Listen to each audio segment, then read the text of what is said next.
Road and Track said run, don't walk to your Geo dealer. So that's what I did. Florida's Walt Disney World. There's more new to do in all 3 theme parks this summer. The Magic Kingdom, scream down the world's steepest flume ride, Splash Mountain. Epcot 94, see and touch all the newest video games, electronics, cars, and computers before anyone else at Interventions. The Disney MGM Studios, now twice as big. Let the Twilight Zone Tower of Terror drop you 13 frightening floors. Don't miss any of it. Call 407-WDisney now.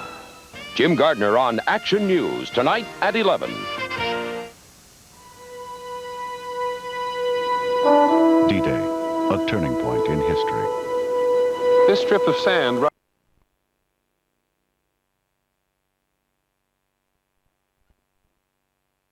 Don't miss any of it. Call 407-WDisney now. Jim Gardner.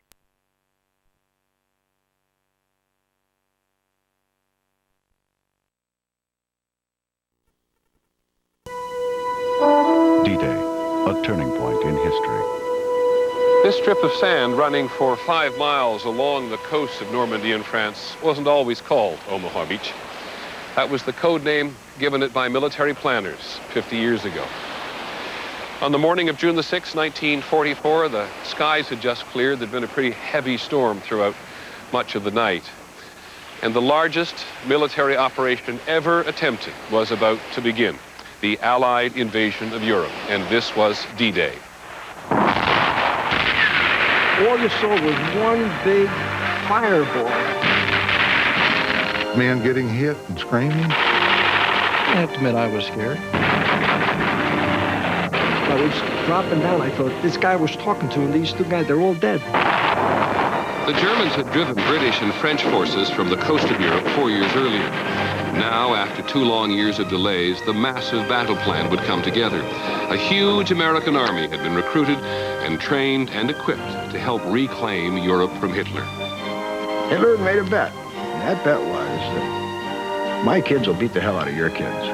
We just knew that when the time came for the invasion, we would be in the forefront. The trouble was that so many of the Americans who were sitting out there in the early morning light on the English Channel were in their teens and their early 20s, and very few of them had any experience in combat. And on their shoulders rested so many hopes and ambitions and dreams about this day. This beach was about to erupt into chaos of blood and fire. These are their stories, the men who became soldiers on that day. Only those who were here know how horrendous it was. It was just chaos, confusion, and slaughter. There, on the beach, were bodies of GIs. The water was full of blood, and they were dead. It was the battle that turned boys to men. I guess in times like that, the best comes out of people. If something has to be done, you do it. It was the beginning of the long march to victory.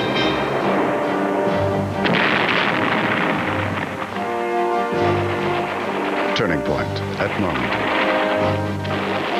The Soldier's Story with Peter Jennings.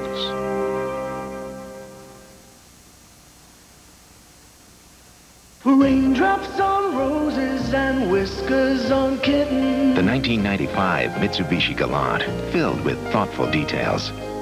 These are a few of my favorite things. Lease a new Galant S for just $1,250 down and $199 a month for 36 months. These are a few of my favorite things. The affordable Galant S lease, perhaps the most favorite thing of all. Every year, one credit card gives you something other credit cards don't. Only the Discover card offers you a cashback bonus award. Cash. Over $400 million paid so far. And there's no annual fee. So use the Discover card and improve your cash flow. It pays to Discover, the card that pays you back. push down. Real It's wonderful to watch your baby being born. I can't explain it in words. It's just like love. You see him, you wait 9 months for him to come out. When he comes out, I can't explain it. It's so beautiful. For moments this important, Kodak introduces new royal gold film. He feels so fragile in my arms right now. Extra sharp, extra clear, for the details you'll save for a lifetime. What do I most want to do right now? I want to go to my wife. I want to give her a big hug. New Kodak Royal Gold, for the moments that matter most. Turning point at Normandy. The soldier's story.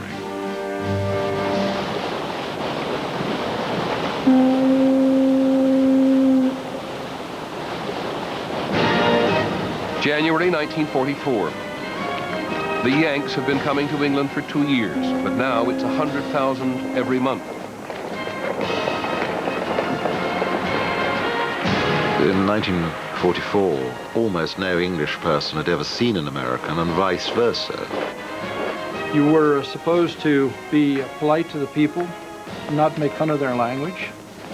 Donald Jaquay, a high school football star from a small town in Ohio, joined the paratroopers on a dare.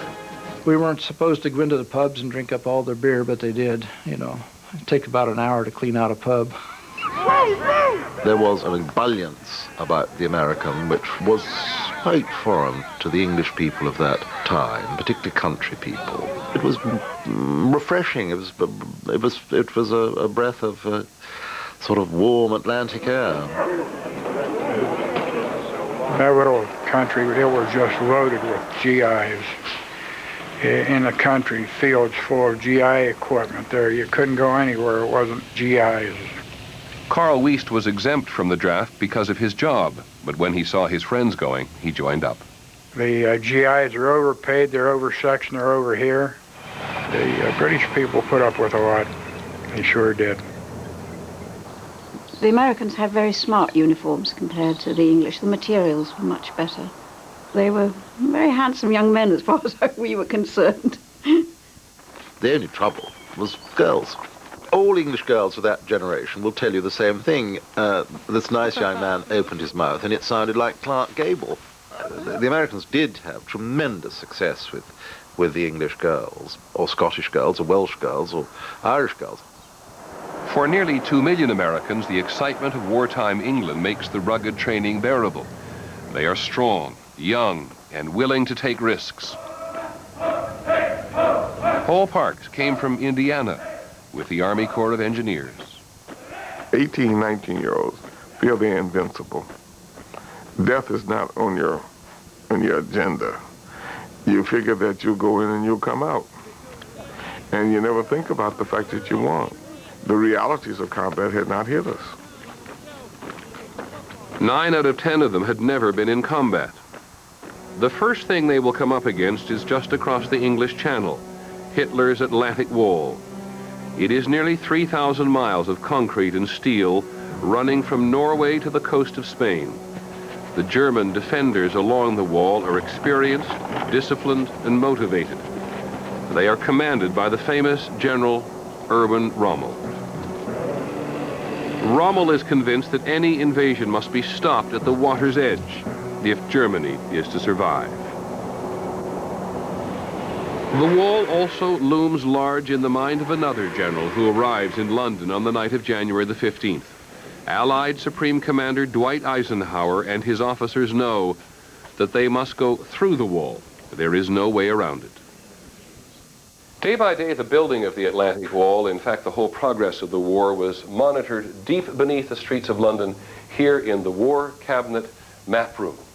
We're about a block from the Prime Minister's residence at number 10 Downing Street, though Prime Minister Churchill sometimes slept here.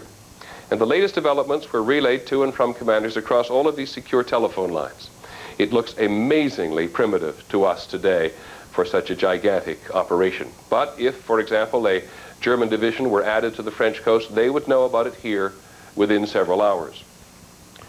Now, the Germans fully expected the Allies were going to try to come across the Channel, and they expected they would come at the most obvious point where the Channel is narrowest, from Dover here on the English side to Calais in France. But the British proposed to surprise the Germans by moving the invasion about 120 miles to the southwest to Normandy, where the German defenses were less forbidding. Well, they were certainly forbidding. General Eisenhower decided to go with the strategy, and Supreme Allied Headquarters began to draw up a battle plan. Timetables, tanks, artillery, infantry, and all the ships to carry them across the channel. The vast military machine called Operation Overlord. In effect, the stage is being set for the beginning of the great and crucial test all over the world.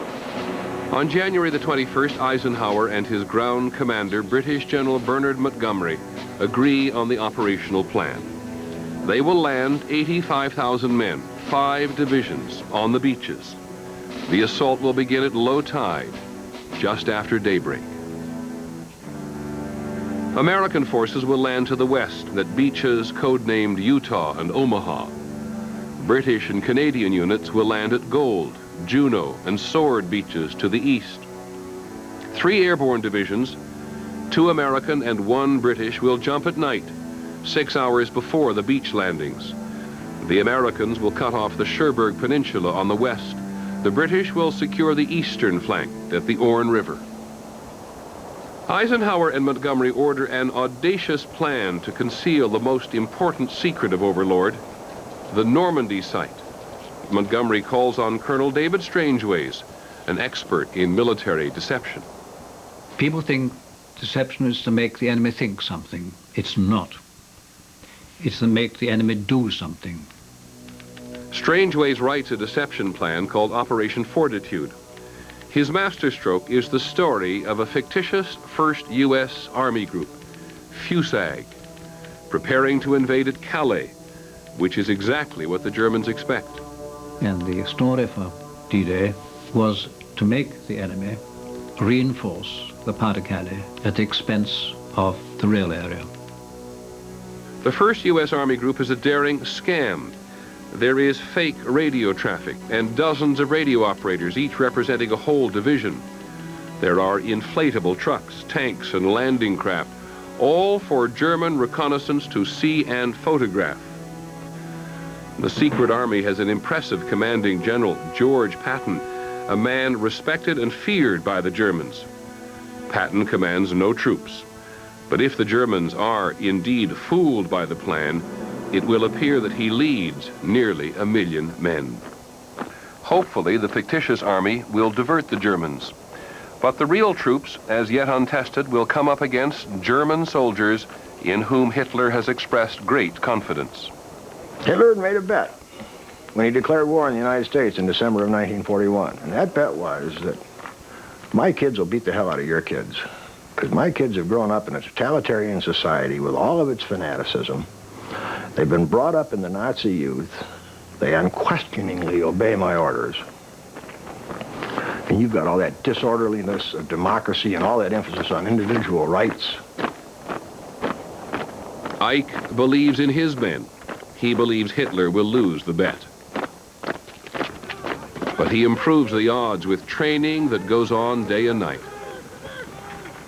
We were in the best shape, and I tell you, when you made your 5 parachute jumps after all the physical training, and they pinned those silver wings on your chest, you think you're a Superman. You're ready to take on anything or anybody. Jack Schlegel was a 19-year-old from the Bronx. He was looking for excitement, and so he volunteered for the Airborne. We didn't know anything about the big picture. We just knew that when the time came for the invasion, we would be in the forefront of it. They will be led by young officers who have little or no combat experience. One of them is Captain Walter Schilling, a 28-year-old Virginian who commands D Company of the 116th Infantry. Bob Slaughter remembers. If you did your job, he was okay, but he didn't take any guff off of anybody. He was a tough son of a gun. In fact, in a minute, he'd take you out the back and take his bars off, and he'd go at you. I mean, you know, he's that kind of a guy. Captain Schilling has a family back home in Virginia, and he writes often to his daughter. Dearest Bobby, I tell you what I would like, a snapshot of you dressed up in your new coat and little muff. For I sure want to keep up with the changes my little girl is going through. 129 million kisses. Love always, Daddy. The men have still not been briefed on specifics, but when massive amphibious rehearsals begin, they know the time is near. Few, if any of them, know that in the history of warfare, most amphibious operations have failed.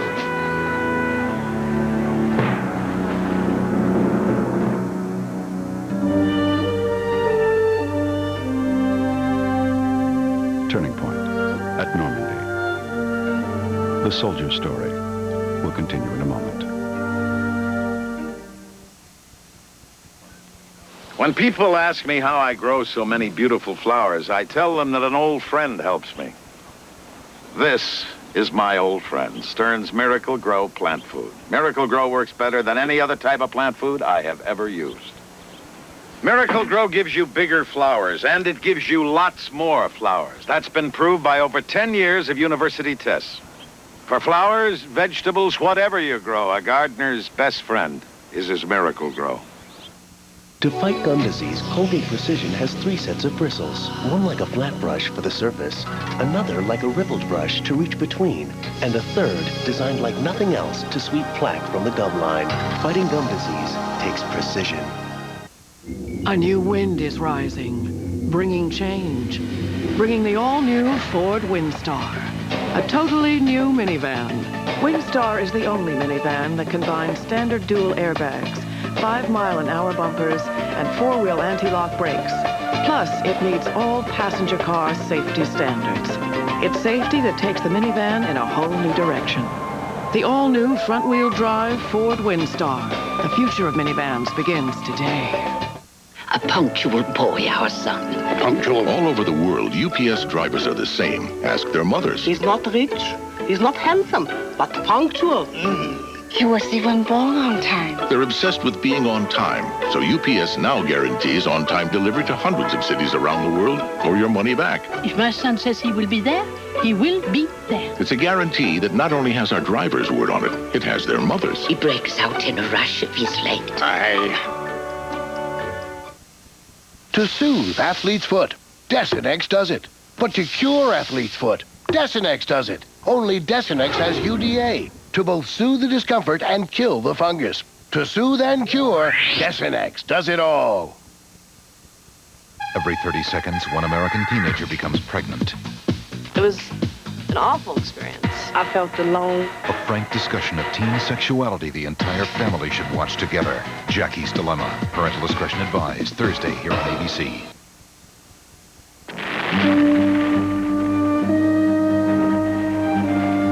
Turning point at Normandy. The soldier's story continues.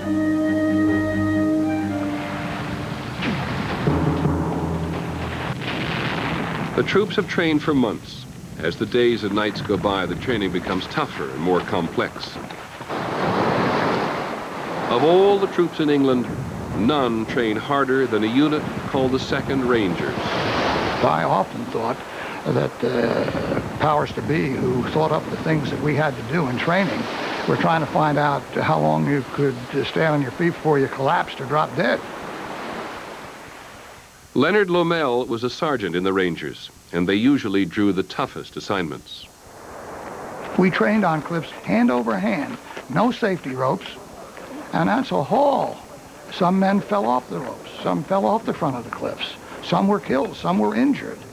We knew that there was a cliff in our future somewhere, but we didn't know where. Without knowing their final destination, the training climaxes with a simulated landing. At dusk on April 27th, a fleet of landing ships carries 8,000 men to a beach in Lime Bay along the south coast. It is called Exercise Tiger. Just after midnight, German torpedo boats spot the convoy and attack.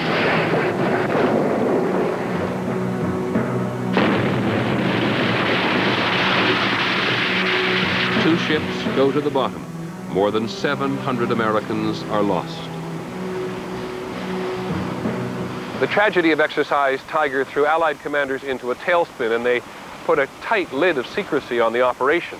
The trouble was that 10 of the men who were missing from the German attack knew the exact details of Overlord. They knew the date of the invasion, and they knew where it would take place. The question was, had they been picked up and been interrogated by the Germans. Allied commanders seriously considered changing invasion plans, but with about 6 weeks only to go, General Montgomery ordered an exhaustive search of the waters of Lime Bay. And within days, investigators were able to report that the bodies of the 10 men had been found. There was a collective sigh of relief, but after that, secrecy about Overlord became an obsession. As security is tightened further, Prime Minister Churchill bans all civilian road traffic into southern England. Anxiety is such that censorship is imposed on diplomatic mail. Then, in the 5 weeks before D-Day, crossword puzzles in the London Daily Telegraph contain 5 top-secret Allied code names. The puzzle editor is interrogated by Scotland Yard.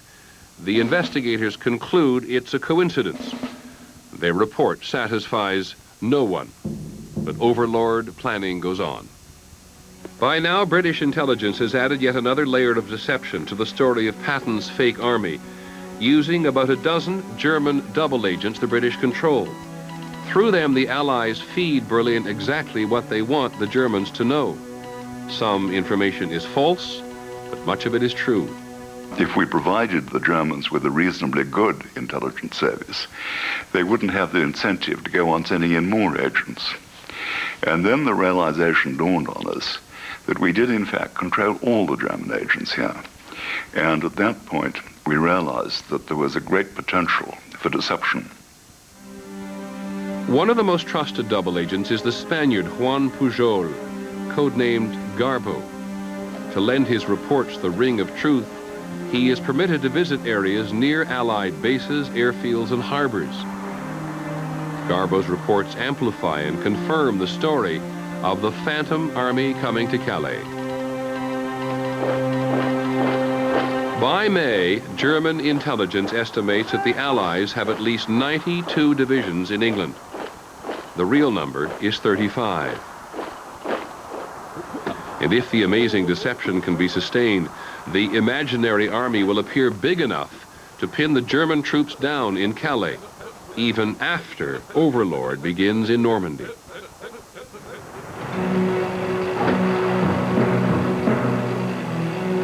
To destroy invasion forces on the beach, Rommel wants to bring German tanks right up to the coast. But when his superiors deny him control of the tanks, Rommel must improvise. He orders more anti-tank barriers. He studs the beaches with obstacles and hundreds of thousands of mines.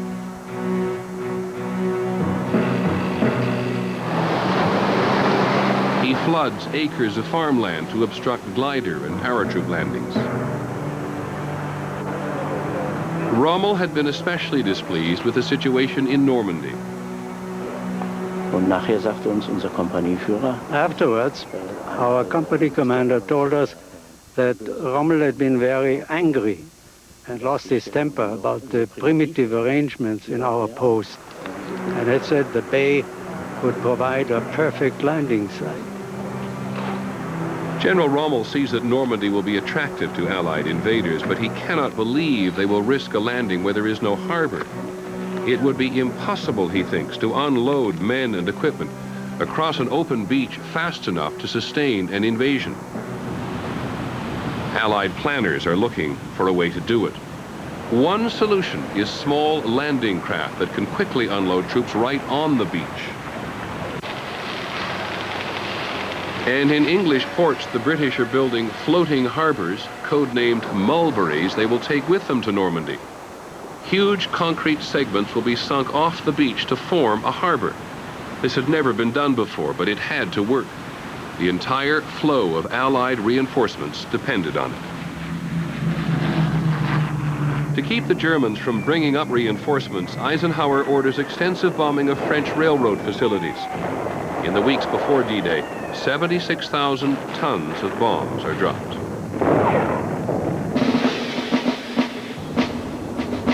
May 29th, the Great Crusade, as Eisenhower calls it, finally begins.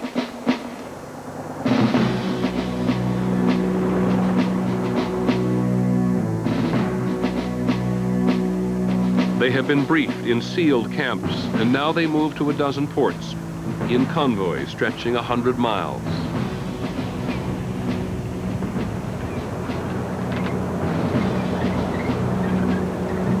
We went through town, and we didn't know for sure that we were leaving for good, but we sort of had a hint because we took everything with us, you know, all the kitchen equipment and all of the supplies and so forth.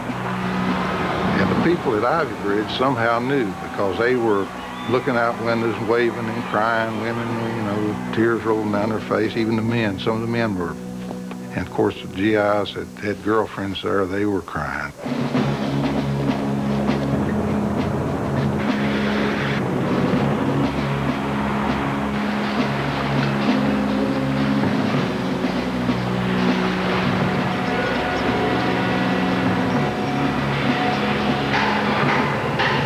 It was a very gratifying feeling saying, holy smoke, look at all this stuff. How can we ever lose a war? It was an astonishing sight. The whole of England, that part of England, being given over to this one thing. A local ice cream van found its way down to the loading hard, and by accident he got caught up in the crowd, and he was landed in Normandy. He couldn't get out. I mean, once you got into the stream, you'd had it. You couldn't go backwards. I suppose it affected most guys the way it would anybody. The death was going to be imminent. A day or two before we had made our last will and testament. We laid in our bunks talking, wondering if we were going to be able to carry out our assigned tasks, or whether we were going to run the other way or be fearful. You just feel pretty much alone. And just out, and all that's out there lurking is just the German army and death. The Armada now sails to a rendezvous area and awaits the go-ahead. The training is over. June the 5th, 1944, will be D-Day.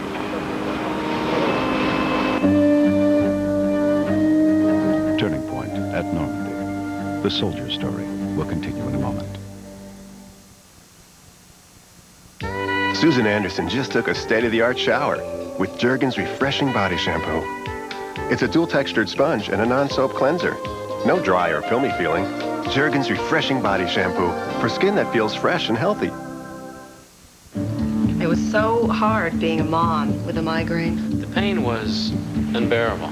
Guess so, I couldn't go to work. There's news about migraine. Migraine doesn't have to mean missing out on life. Research has given doctors new understanding about migraine. They can diagnose it better and provide surprisingly effective treatment programs. I'm back on the job, and I'm staying here. I'm glad I saw my doctor. My doctor really helped. Before your next migraine, call your doctor. Lately, Roy's been doing the cooking. It was kind of grim. Then he started making the most incredible roast chicken. What can I say? I'm gonna tell. It was Tyson ready to eat roasted chicken, delicious cold or heated up. Tell me what? Thursday, go behind the scenes of a talk show to find out what really goes down. I was speechless. Why would I lie? The controversy, I will walk right off the stage. the lawsuits, Doesn't anybody check these things out? the lies. This show is so phony. Suzanne Plachette, Profiles, a drama special, Thursday here on ABC.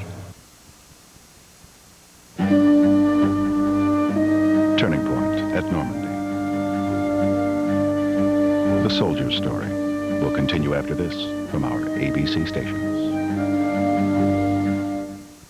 Saturday, the inspiring story of one boy's battle against a corrupt system. You think because you're in that wheelchair that the world owes you something? I can either shut up and take it, or I can fight. The Wonder Years' Fred Savage, Things are gonna change. in a story of hope and triumph. Go, Mike! When You Remember Me, Saturday on ABC. The new Saab 900. It won Automobile Magazine's Design of the Year. Consumers Digest rated it a best buy. Kiplinger's Personal Finance magazine called it the best new car in its class. But with a 50% stiffer body, the new 900 is designed to survive much more than the scrutiny of the press. Test drive the Saab 900, a new 900 turbo coupe. You can't use a mobile phone to say, Okay, we're ready to sign a contract. you can't use a mobile phone to whisper. Daddy misses you too, sweetheart. A mobile phone will not let you send, Here comes the fax.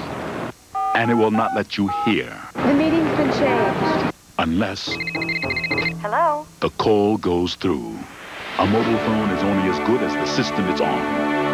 Choose Bell Atlantic Mobile. What does the D in D-Day stand for? Don Pollock finds out at 11.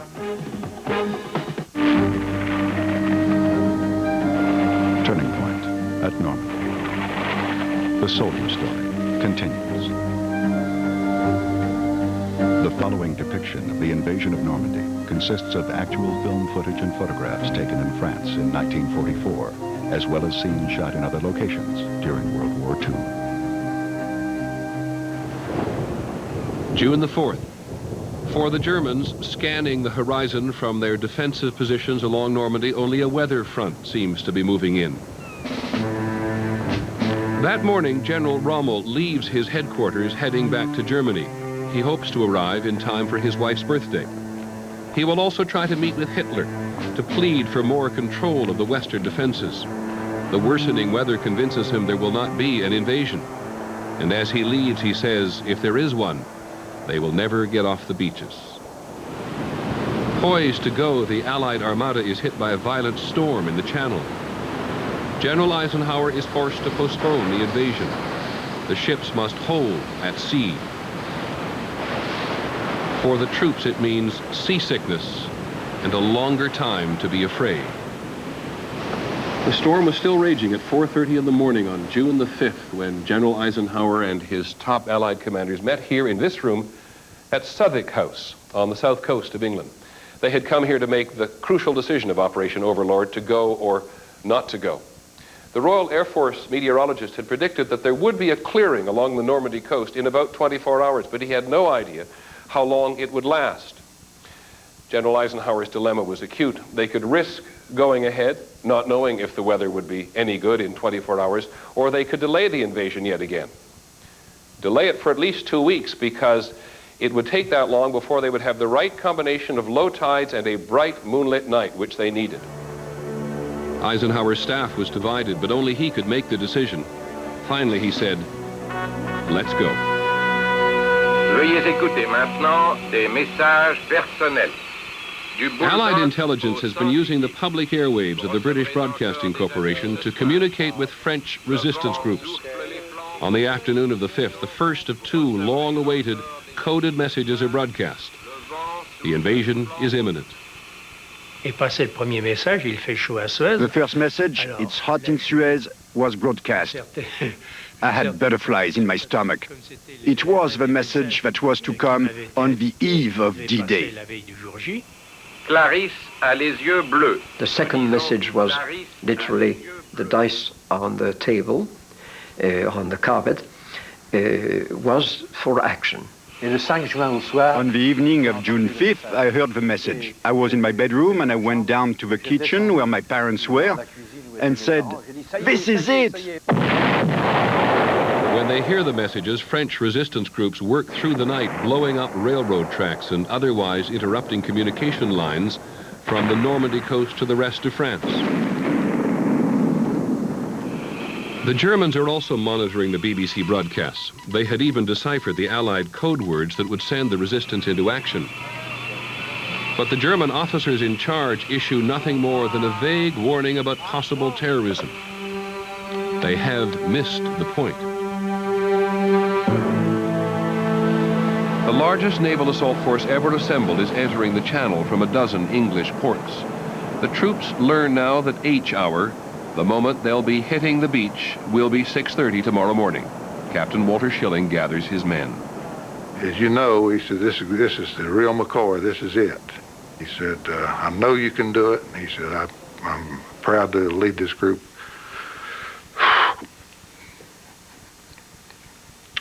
into combat. Many of the men take this last opportunity to write home. Captain Schilling writes again to his young daughter. Dearest Bobby, Now, if something should happen to Daddy, never forget my love for you. Always love and stick by your mother. Some of this you won't understand now, but in years to come you will. Until I write again, always, your Daddy. 10 p.m., June the 5th. The American 101st Airborne is preparing for its nighttime attack. Along with paratroopers of the 82nd Airborne, their objective is to secure the route inland from Utah Beach so that Allied troops landing on the beach can advance. For most, it is their first jump into combat. We knew this was it. We had been issued live ammunition for our guns. It sobers you up. You really begin to intensely think about all the things you've trained for and done and wish you'd done them better. They knew it was the night. They could hardly wait to go, really. Pumped up and ready to go. It's all business. Is your equipment ready? You sure you've checked your gun? And the same way with us air crews, that's what we were doing too. I probably inspected that airplane of mine 5 times that night. Our chances, without a doubt, was less than 50-50. And we knew it. Just before takeoff, the Supreme Commander himself makes a surprise visit. Eisenhower's senior British air commander had recommended that the entire airborne assault be canceled. He predicted that as many as 70% of these men would die. But Eisenhower is convinced that the invasion depends on them. It is an agonizing decision, but the assault simply has to go forward. They know that the chaplain is in one of those planes. And that is a reassuring thing for them. George Wood, the chaplain of the 82nd Airborne, will jump with his men. This was the biggie. Everyone was taking it very, very seriously. There was a different atmosphere, and even now as I'm talking about it, the chills are going up my back. They begin to take off from more than 22 air bases. At Tarrant, Rushton Field are the glider teams of the British 6th Airborne. For these men, the word airborne has a different meaning. They will be carried in fragile gliders, motorless plywood aircraft, which the men have dubbed flying coffins. Major John Howard led the 6 glider teams. So we all prepared for battle, and we went right through the drill, right up to 8 or 9 o'clock when we blacked all our faces for night fighting and checked all our ammunition for the last time and got ready to get into the troop carrying vehicles to take us up to the airfield. They must capture intact and then hold 2 strategic bridges on the eastern flank of the invasion. This will prevent the German tanks from joining the battle and will allow British and Canadian troops to advance. I went round and said goodbye to all the chaps, each glider in turn, and by the time I got back to my glider, I had a football in my throat as I could hardly speak, you know, with emotion. But I always remember the glider taking off because my wife gave me a small New Testament Bible. As we was taxiing across, I wrote in the front, "Left England for France, 23:05. That was the time our glider started going up the runway. The 6 gliders, tethered to Halifax bombers, are towed for the 80-mile trip across the channel. Then cut loose to drift down silently into the darkness.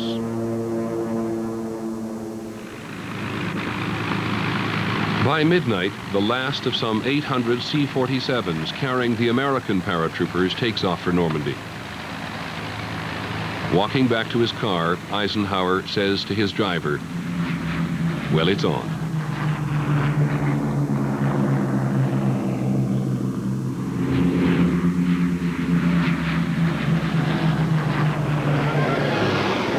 We took off and there was a fella in the plane and he kept singing this song, "Down and down we go, round and round we go." That old Black Magic. It was a popular tune of that, and I said, you know, that sounds too appropriate for this occasion. Lieutenant Bodak, he used to point out, and he says, you see the first 5 guys here in a row? 4 of them are going to be dead within 5 minutes after we land there. It's the wrong type of pep talk to give to anybody going into combat.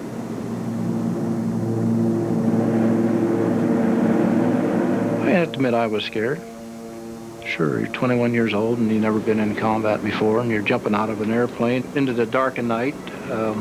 You have no idea what you're going to be running into.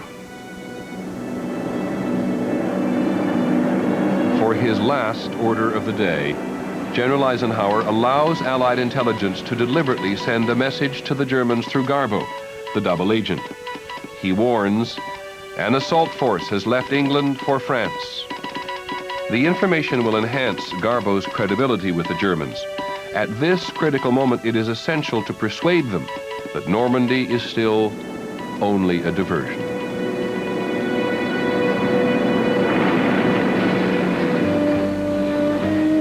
Turning point at Normandy. The soldier's story will continue in a moment. I'm an eye doctor because I like to help people see better. LensCrafters does a great job in helping that happen. Can you read that? Uh-huh.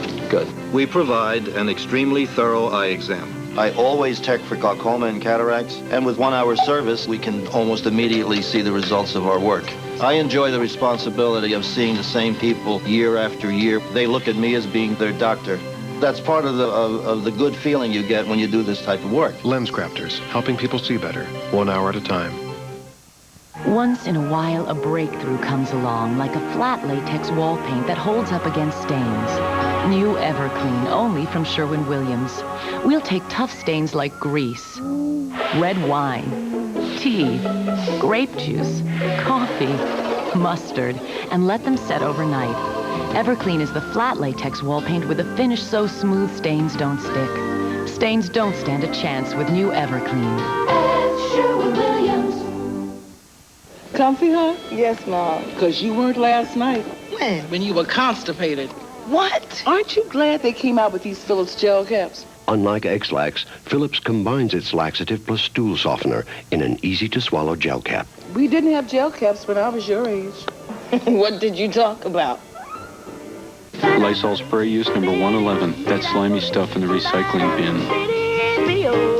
Lysol disinfectant spray. There's nothing this can't do. The issue is breakdowns. Odds are your car will have one. But you don't have to be left stranded. Liberty Mutual Auto Insurance customers get membership in its roadside assistance program. One call and help's on the way. Anywhere, anytime. Let's hope you never need it. Liberty Mutual, facing the issues that face our customers. An ABC News break. Now from Washington, Carol Simpson. Good evening. Rodney King's civil suit against the officers who beat him ended today with a jury denying him punitive damages. Earlier, King was awarded nearly $4 million from the city. The U.S. says it will begin processing Haitian refugees in ships anchored in waters off Jamaica. Later on Nightline, pro tennis, a sport in which children can make millions, but at what cost? That's News Brief. Saturday, the story concludes on the commish. You killed it! A clever killer escaped Tony. It's a vendetta. He's been after me for years. Ted Shackelford guest stars. Ennis may kill again if we don't stop him. He wants to get me, and he doesn't care how. The commish, Saturday on ABC. If your kids skip school, know what could happen? You could wind up behind bars. It wasn't fair for them to put me in jail over her not going to school. This judge says he's tired of hearing excuses. There's some parents out there who don't do squat. What do you think of his solution? Lock up the parents. Primetime Thursday.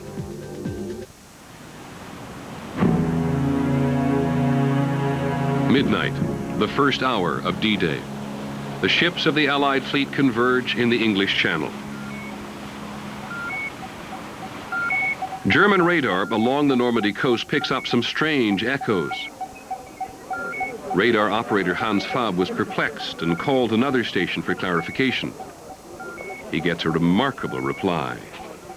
Ziele, das sind Festziele. He said he had targets on his radar because he was directly on the water. targets that were steady targets, which have a reflection like ships normally make. And he said, but that many ships don't exist. The ships in the channel, however, are real. And so are the planes overhead, roaring toward the Normandy coast. All we could see through the little porthole things that we had in those gliders was hundreds and hundreds of bombers. The general feeling was, we're fed up with this damn war. Let's get it over. Let's get into the continent and deal with these bloody Nazis. And that was the feeling that was in everybody, and even stamped out fear. I mean, fear of crash landing in the middle of the night in a glider. All the lads started singing rude songs and all the different songs, you know, and Long Way to Tipperary and things like that. And then when we approached the French coast, John gave the orders, right, quiet, and everything went quiet. Approaching their target, they will be the first men to fight and die in France. Our intention was to capture those bridges, and we had every confidence in doing so, provided the glider pilots got us somewhere near the objective. That was the key issue that night. You all link arms, a man either side of you. You do the butcher's grip, and you lift your legs, and you just pray to God your number isn't up. And that's all you can do. You're in the hands of those glider pilots. My God, they couldn't have got any closer to exactly where on the model back in England I'd said I want one there, one there, one there. And they damn well put them there. As I broke my way out of that glider, I saw the nose of the glider was through that wide fence. And I could see the bridge 50 yards away from me. And as I ran up behind the platoon, up this track, I heard the thump of the smoke bomb, and then dum, dum, dum of the grenades. For about 15 minutes, there was a hand-to-hand stuff skirmishing going on all around the bridges. We had complete surprise.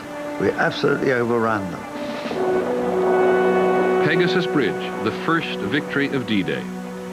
Now they must take their defensive positions and wait for reinforcements. The eastern flank of the operation is secured, and 13,400 American paratroopers are heading toward the operation's western flank. Their convoy of C-47s is 300 miles long and 9 planes wide. Wingtip to wingtip, the planes are separated by only 100 feet. Paratroop drop, we moved very close formation, as you wanted to keep your troops concentrated when they hit the ground. And the closer you were, why, the closer they were when they got on the ground. And flying that tight formation is a difficult task. It takes every bit of your being to just stay in there. I sat right smack opposite the navigator. His last name was Ward. He said, "Where are you from, trooper?" And I said, "I'm from the Bronx." He said, "Yeah, where?" I said, "Near Preston Avenue." Hey, my God, he says, I live on Marion Avenue. That's what we were talking about mostly.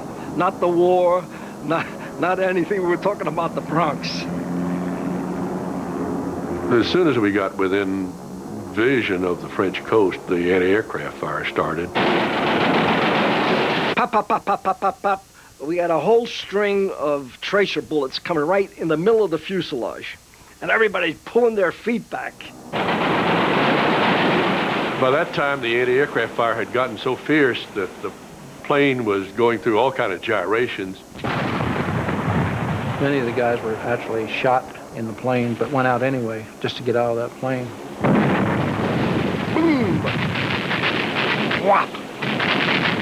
A shudder, and one of the engines got hit. And the plane started to go to the left.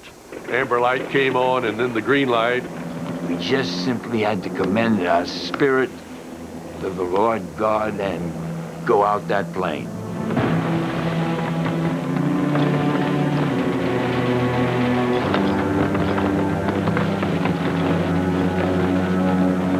My chute oscillated around. I could see the plane, and he was still flying, and then all of a sudden, all you saw was one big fireball. And I thought to even in that split second when I was dropping down, I thought, this guy was talking to him, these two guys, they're all dead. The chute opened, and I could look off to the left, and I would say maybe 2 to 3 miles to the left, I could see this burning village. It was St. Mary-Église. The town of St. Mary-Église, 6 miles inland from Utah Beach, is a key target for the paratroopers. But they are not supposed to come down directly into the town square. Raymond Paris remembers what happened. It was total panic. The Germans were shooting at all these guys. That'll really put the fear in you, if anything will, when you realize somebody's aiming at you and somebody's taking a deliberate shot at you. I heard the sound of broken branches. I looked up and I realized it was a paratrooper falling through the branches and got caught, hanging about 4 meters off the ground. There were 2 Germans next to me. They took their machine guns, and before the poor boy could even move a muscle, they killed him.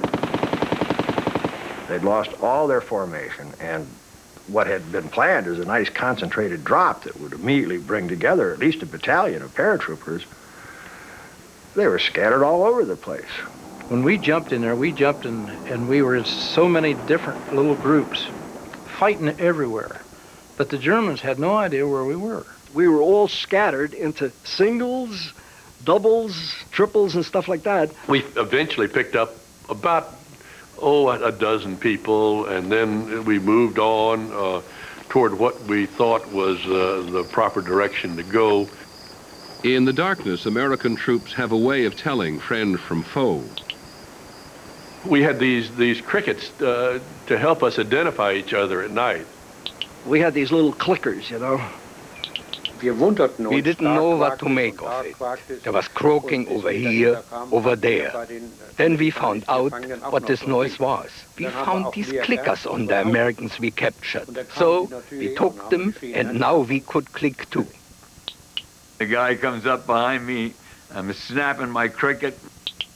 He says, "Chaplain, if you don't shut that damn thing off, we're all going to be killed." As it turns out, the clicking helps to confuse the Germans, as do the various landings being made all over this part of Normandy. The Americans are disorganized, but they're harassing the Germans at every turn.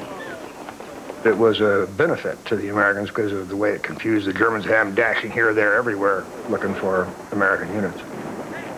The Germans cannot discern any pattern to the assault, and since it doesn't appear to be an invasion, their most effective weapon, the Panzer tank units, do not move.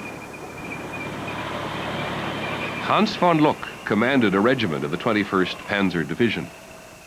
My idea was to counterattack immediately, to make advantage of the confusion when in the pitch dark night people are landing until they find together they have no heavy weapons.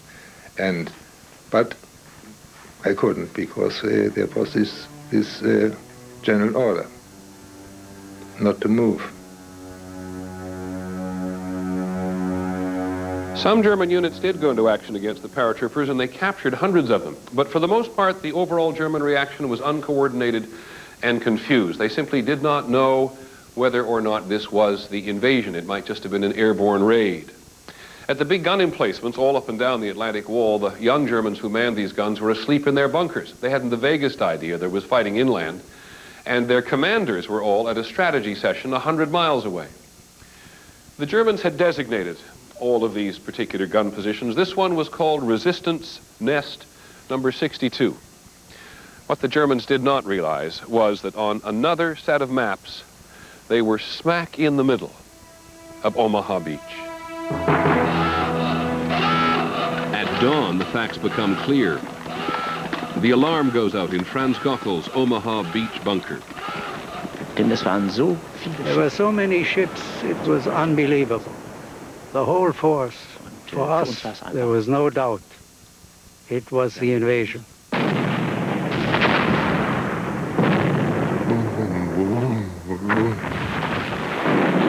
Texas battleship was about a mile to our right, lobbing those big 2,000-pound missiles into the coastline. It is the largest naval bombardment in history.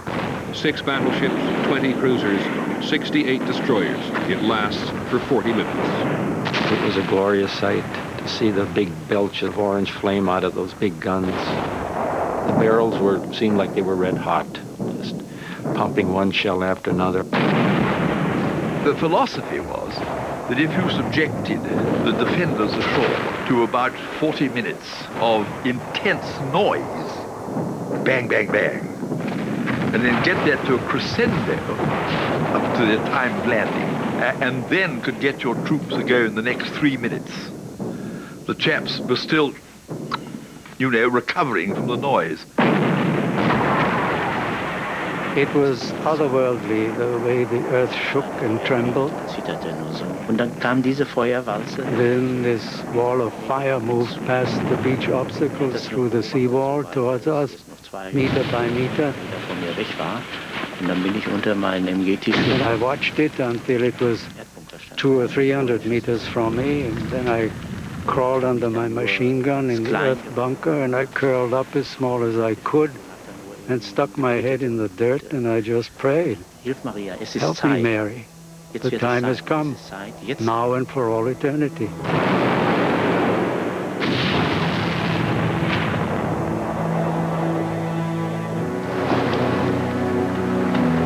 Turning point at Normandy, the soldier's story. When we come back, the beach landings begin. To fight gum disease, Colgate Precision has 3 sets of bristles. One like a flat brush for the surface, another like a rippled brush to reach between, and a third designed like nothing else to sweep plaque from the gum line. Fighting gum disease takes precision. See that little black square on your Buick Park Avenue's key? It's worth a lot of money because it can save you a substantial amount on auto insurance. It's an electronic device that activates your ignition.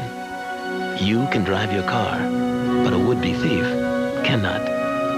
You won't find this feature on Mercedes or Lexus. You will find it on Park Avenue from Buick, the new symbol for quality in America. Hey, have you heard the latest scoop? What's that? A serving of Kellogg's Raisin Bran cereal in milk. That's the 2 scoops thing, right? It's just 45 cents. It's news to me. Can I taste one? Please do. How about those raisins, huh? I see more than I can count. Raisins are looking good. And how does this look to you? Oh, I can't beat that. Everybody should have such a bargain. And now they do. Hit me with the headline. Kellogg's Raisin Bran for 45 cents. Just part of the value in having breakfast with Kellogg's. Kellogg's Raisin Bran. Excellent. This Goodyear Aqua Tread pumps away over a gallon of water every second with its Deep Groove Aqua Channel.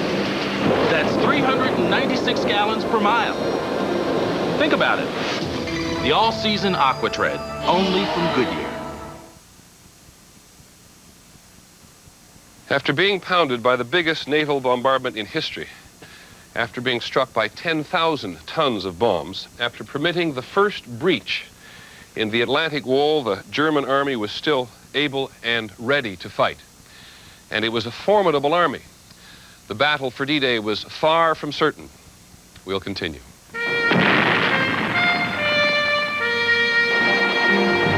Turning point at Normandy. The soldier's story will continue after this from our ABC stations. Sunday. Joe Kennedy, the tycoon with an appetite for women. You don't want, you don't get. Rose Kennedy, the matriarch devoted to her faith. God forgive you. I never shall. John F. Kennedy, the playboy destined for greatness. Tell all your grandchildren that you once went to bed with me. Kathleen Kennedy, the socialite cast out for forbidden love. You will be disowned. One of the most powerful families in America. These are the Kennedys of Massachusetts. Sunday here on ABC. I'm Jim Gardner. Coming up at 11, a Pennsylvania court says when it comes to cases of rape, saying no may not be enough. We'll have the details. The ride home ends in tragedy as a car crashes into a school bus and bursts into flames, killing 3 people. Police may have found the clues tonight to unlock a 13-year-old mystery. And the last will of Jacqueline Kennedy Onassis is made public, but not much else about her private life will be. Those stories plus Don Pollock and the exclusive AccuWeather forecast on Action News at 11. The violence in my neighborhood is so bad that on the 4th of July, you can't tell the difference between gunshots and firecrackers. To stop the violence, my friends and I get together and have basketball tournaments. It brings the neighborhood together. If you were to take every article, every review, every honor, every award, everything positive people have had to say about the Toyota Camry and put it on a wall, you'd need a very big wall. And now there's the new 1994 Toyota Camry with dual airbags, a new V6, and built in America. Imagine the wall we're going to need for that. The world's most powerful weather radar, Action Radar, only on Action News.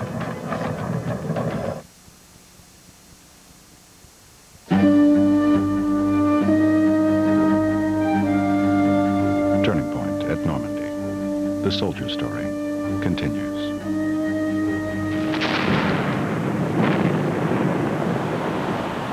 More than 5,000 vessels approach the Normandy coast. This is H hour. It is the turning point between training and fighting. 2/3 of the American force is to land at Omaha. We needed to go in and, as you use the term they use in the South, to whoop them. I went around to some of my old buddies, especially the ones from Roanoke, and shaking hands and saying, see you on the beach, good luck, and all that kind of stuff.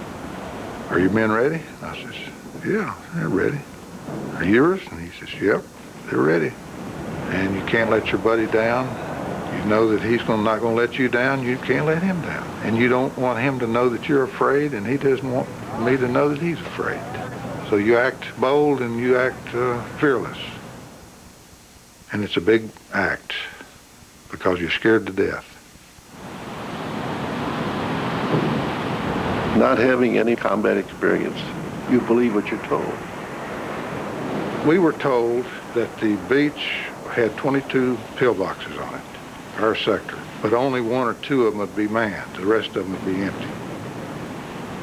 And then you'd go and you'd attack this place and find out it was occupied by a few troops, like a German heavy weapons company that blew your fannies off.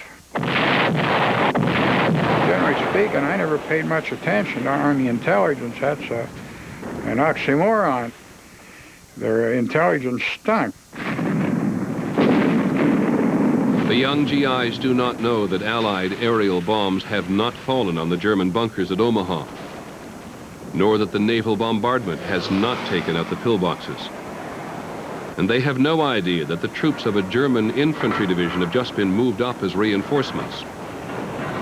All they know is that something has gone terribly wrong. We couldn't get in too close to shore because a lot of the beach obstacles hadn't been blown yet. Then we could see these big black fumes of smoke, and we knew that the German artillery had opened up. Coxswain in our boat was British and a British sailor. He wanted to let the ramp down way out, 200 or 300 yards from shore. Willard said, no, you're not. Says, you're going to take us all the way in, so we've got heavy equipment. He said, well, I'll be killed. He said, I don't give a damn. He said, you're going to take them all the way in. Walkley pulled out his .45 and stuck it up to his head, and he says, you're going to take them all the way in. And so we went all the way in.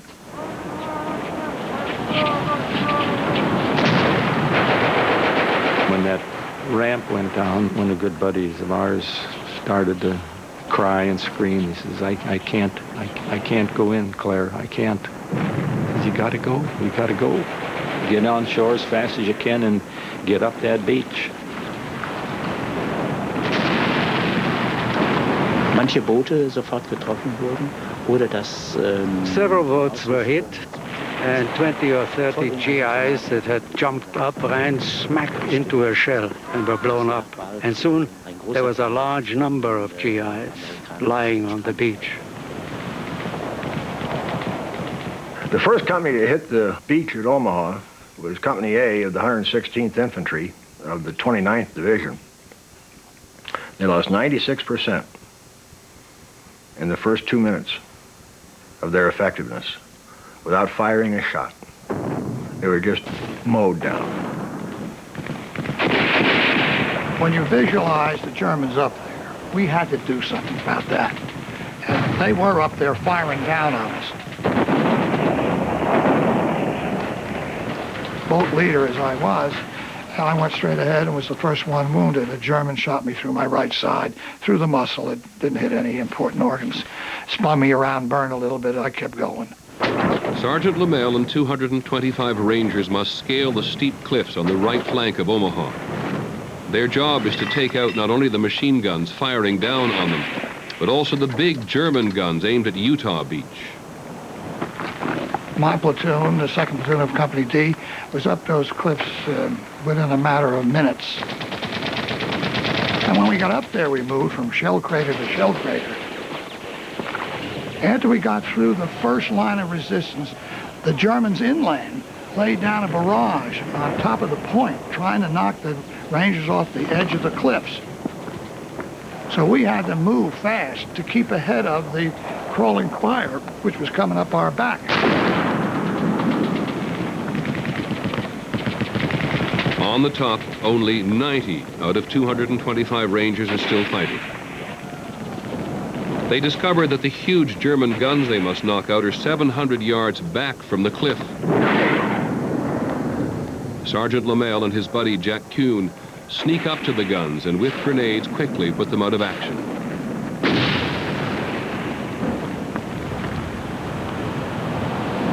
At Juneau, the Canadian beach, 10 miles to the east, the seas are rough. Everything is late getting underway. Private Alan Williams was on a newly designed swimming tank. Many of them sank in the choppy water before they could make it to the beach. Many crews drowned. We're going on. We're floating in. The driver and the co-driver, they're sitting up to their chests in water. We had to stop and let them up there. They would have drowned. The troops hitting the British beaches find heavy resistance at first, but it collapses after a furious assault. Very quickly, men are over the seawall and fighting Germans on village streets. On Utah, the troops are swept by tides to a beach half a mile away, but luck proves to be on their side. Incredibly, they have less than 200 casualties. Back at Omaha, there is no such luck. There were a bunch of erratic landings of scattered people. Men getting hit and screaming and, you know, and people drowning. It was just chaos, confusion, and slaughter. Could see the bullets kicking up. I knew that we were in a heap of trouble. We weren't even expecting anything like this. You could hear the agony. It was very audible, the agony.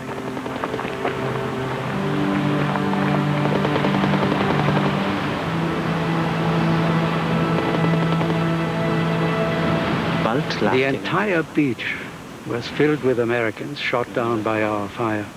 We couldn't understand how the Americans, despite their heavy losses and under our fire, still managed to keep charging forward. They keep coming because that's the plan. Hour upon hour, they are seasick. They stumble forward out of the boats and onto the beach. They must go all out for the seawall, each with more than 60 pounds of equipment. One order is clear: do not stop to help the wounded. You may get hit yourself. It is an order John Talton couldn't obey. And even today, he remembers the names of his injured comrades. Mister had been hit on one side of the head, and his eyeball was hanging down by the muscles or whatever it is, down on his cheek. Raymer had lost his hat, and he had a triangular-shaped wound. They were in water up to their shoulders, and they were jumping up and down. And I guess my conscience overrode everything else. So I went out and got them and brought them up to where they could move on their own. Just helping a buddy, I like to put it that way. By mid-morning, the Allied officers offshore can find no way to assess the situation on Omaha. All they can see is smoke. Only a few radios are transmitting from the beach. But returning boats report to the American ground commander, General Omar Bradley, that casualties are terrible and the beach is blocked. At that time, Bradley thought, well, I might have to withdraw them. I might have to withdraw those that are already ashore and meanwhile divert the ones that are supposed to be going in at Omaha, divert them over here to Utah and pull those kids out of Omaha. And he went through that agony for maybe as long as 2 hours. For all their anguish, the top commanders who have planned the battle in great detail can never themselves make it succeed. But on the beach at Omaha are many men who could. The American junior officers in that beach looked at that situation and said, "Hey, we stay here, we're dead. We can't retreat. We're not going to get up those ravines. Follow me." And they started leading up the bluff. The ordinary serviceman, confronted with that situation, would measure up, would rise to the occasion and do the right thing. And even though you may call it a heroic act, he'll do it because he knows that's what I've got to do. We'd lost all of our key people, all of our officers nearly. We lost, I believe it was 5 or 6 officers from my company were killed. We didn't have any leadership. Bob Slaughter saw his commanding officer get hit by mortar fire. Captain Walter Schilling, who had written so many times to his daughter. I guess in times like that, the best comes out of people. If something has to be done, you do it. Late in the day, the situation on the beaches of Normandy is precarious. But Hitler's Atlantic Wall has been breached. We interrupt our program to bring you a special broadcast. At home, Americans wake up to the news of the long-awaited invasion. Embark upon the great crusade. Moments ago, the president held his first post-invasion press radio conference. But D-Day on the home front soon turns into a day of prayer. Our sons, pride of our nation, this day have set upon a mighty endeavor.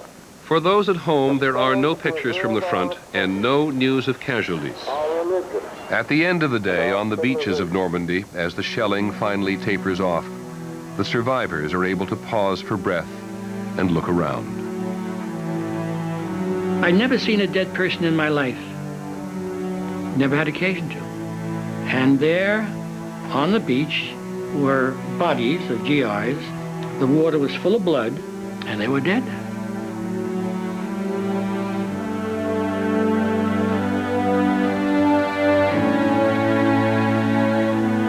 I remember there's a man from Patterson, New Jersey. He said, "Talton, if you ever get to Patterson," he said, "the city is yours." He was in bad shape, stomach and everything else. Sure would like to see him today.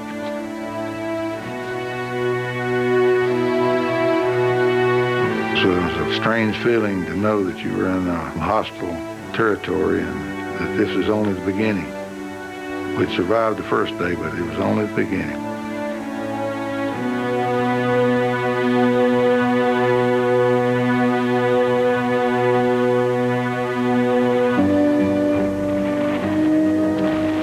Turning point at Normandy. The soldier's story will continue in a moment. Right now, for instance, I can't even find another guy that was with me there. From between the dead and growing old and not wanting to remember. Go ahead. Hey, you're going to the 50th, of course. Out at the ocean, all you can see was ships, ships, ships. I think of the men we lost here. I guess wonder why. Freedom. And you were born just 2 weeks after I left to come over here to England. I go to a ball game when they play the Star-Spangled Banner. I think of my brother John. AT&T invites you to join us in saluting the true heroes of D-Day and all those who have fought for freedom. I was getting worried that nobody know about it, that you wouldn't hear about it. Who makes the freshest springtime salad? You do. Try our delicious new Oriental sesame on your fresh cucumbers, and you've created the freshest salad of the season. Good Seasons. You make it fresh. You make it best. Well, our story is going to be different in one way because it's going to be the truth, double-checked, triple-riveted, nailed down, and fact-checked to the hilt back here in New York. They underline every fact and every story. We jam in as many facts as we can. It's a style that not every writer can handle. Like the stories, the pictures have to be packed with information, and the captions have to be packed with information. We go in every nook and cranny and pack in all the information that we can in each story. This is what we do. We deliver the goods.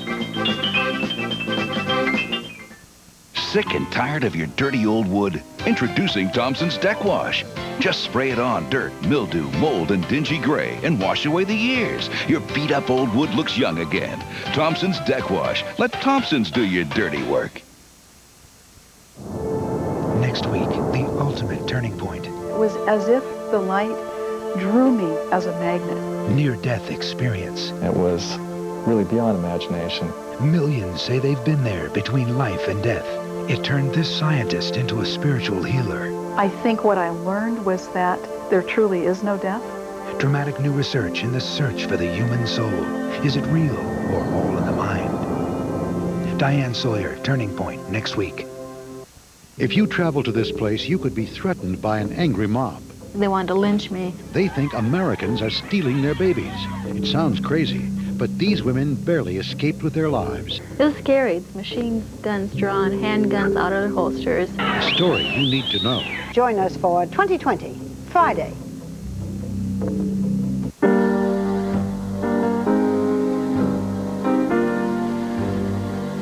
Turning Point at Normandy. The soldier story continues.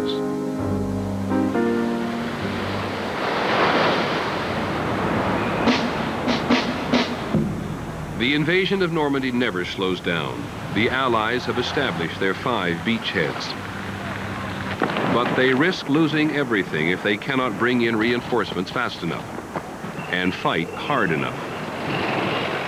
There were Germans everywhere. They were moving through us as they were trying to evacuate the beach, and they were trying to reinforce the beach, so they had Germans moving both directions. As the Allies struggled up off the beaches, they soon realized how deceptive the beautiful Norman countryside was. Because on either side of every lane and around every field, these tall hedgerows, seemingly harmless, planted by the Celts hundreds of years ago, turned out to be thick and dense and provide excellent cover for the Germans.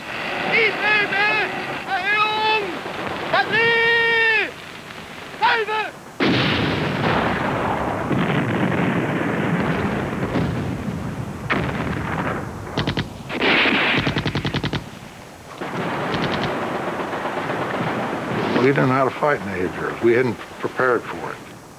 You'd fight all day for one hedgerow, for 1 acre, and you'd lose half your company just about doing it, and you'd go for another one. Progress was slow, and fatalities were starting to mount. There just was not too much room to maneuver.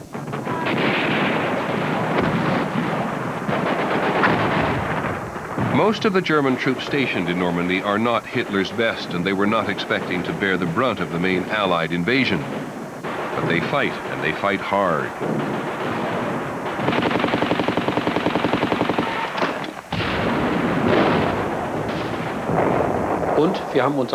We had sworn an oath. Fatherland, homeland, family. We must make every effort so Germany doesn't lose the war. And we keep our opponents away from our borders. That was, in fact, our motto. Unser Motiv mit, ne? Gut ist, Feuer bereit!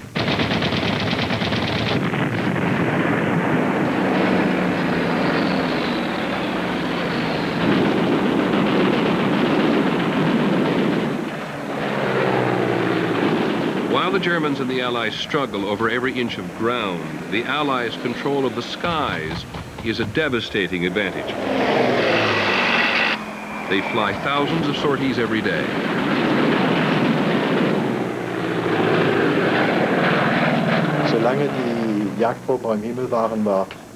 As long as the Allied fighter bombers were flying, any movement was practically impossible. It was more like a hunt, except that we were the ones being hunted.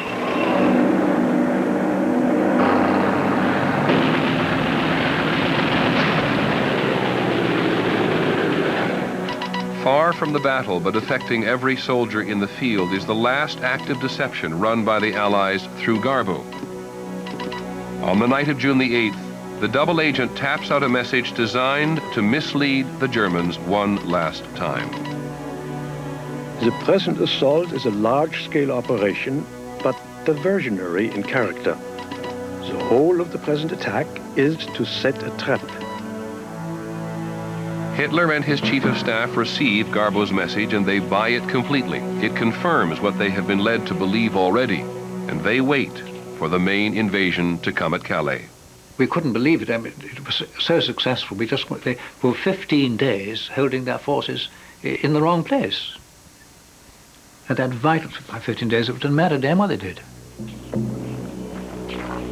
That was the best chance the Germans had to win the Battle of France, was to get that armor down there into the battle before Eisenhower could get armor across from England.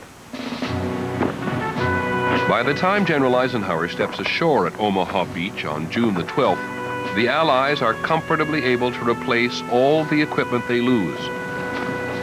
This is made possible by towing two gigantic artificial harbors, the Mulberries, from England and establishing them on the beach.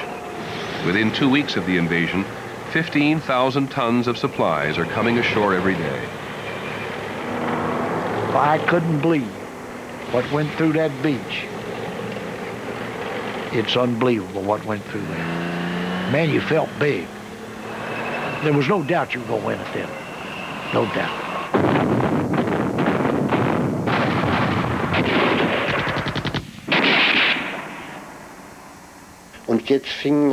Now a new feeling also naturally began that we didn't know before. We began to be afraid. I still regret that in those days it wasn't ended through surrender, because Hitler had said, if the Allies succeed in setting foot on French soil and we don't succeed in throwing them back in the sea, then we have lost the war. The tide of battle has turned, and from now on, only the Allies have the resources to replace the men and machines being lost every day. Over the next 3 months, they liberate town after town.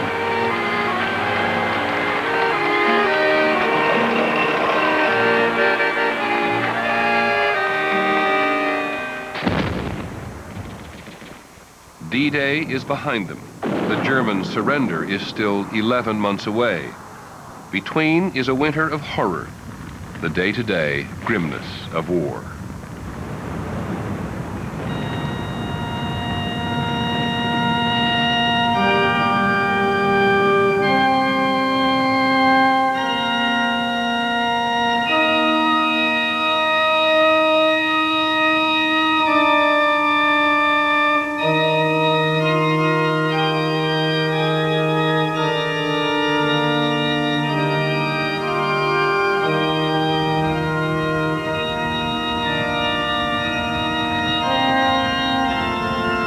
The Germans suffer 400,000 casualties during the Battle of Normandy.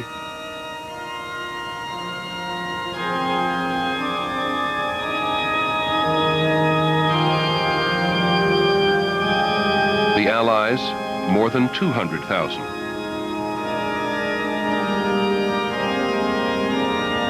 Bob Slaughter, who saw his company commander killed on Omaha Beach, lost another trusted officer on the push inland towards St. Lo.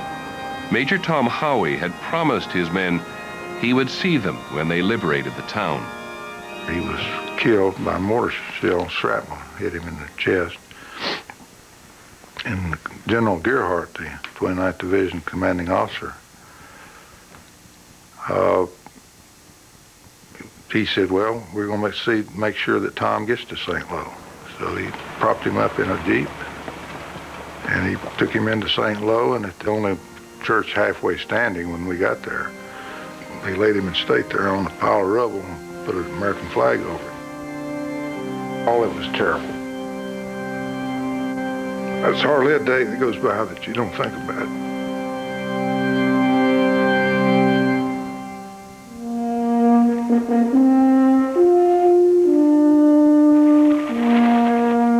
Turning point at Normandy. The soldier's story will continue in a moment. I'm Jim Gardner for Action News. A Pennsylvania High Court ruling is angering women's rights advocates. 3 are dead after a school bus and a car collide in Chester County. And a verdict today has apparently brought an end to the Rodney King case. AccuWeather, Don Pollock, and more next on Action News Tonight.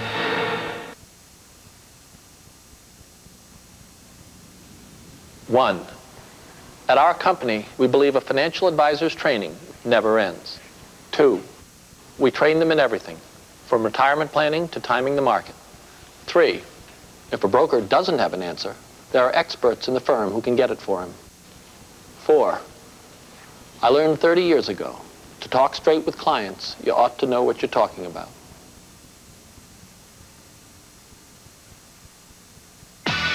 Where do you draw the line? You just gotta draw the line. Where do I? You just gotta draw the line. I draw the line? Eyeliners with an attitude. Never again. Now, expert eyes pencil from Maybelline. Drag-free line won't budge, hop, skip, or crumble. That's the bottom line.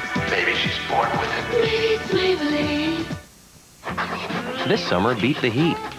Wally has. Because his house is cooled by Carrier, the world's most energy-efficient air conditioner. It keeps him cool and saves you money. In fact, Carrier is so energy efficient, it can save you up to 60% on your cooling bills. So stay cool, save money. Call Carrier. We're the inside guys. Hey, who's Poodle? Breyers has created a spectacular ice cream dessert called Viennetta. But despite its delicious premium ice cream, with its irresistible, crisp, chocolatey layers, Viennetta could leave you with one small problem.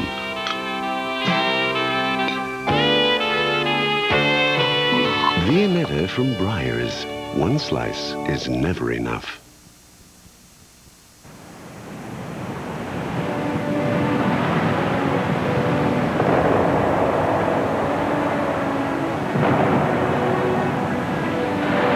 So much of the world counted on these men to become soldiers that day, which they did. 23,000 of them died in the battle for Normandy. It was a massive and terrible clash of arms. Half a century later, looking back on that remarkable and pivotal day is to be in awe of what the Allies accomplished. But to be here in the American cemetery at Normandy is also to be reminded of how appalling the cost. So many thousands of young men whose families decided they should remain here on the foreign soil they fought so valiantly to liberate.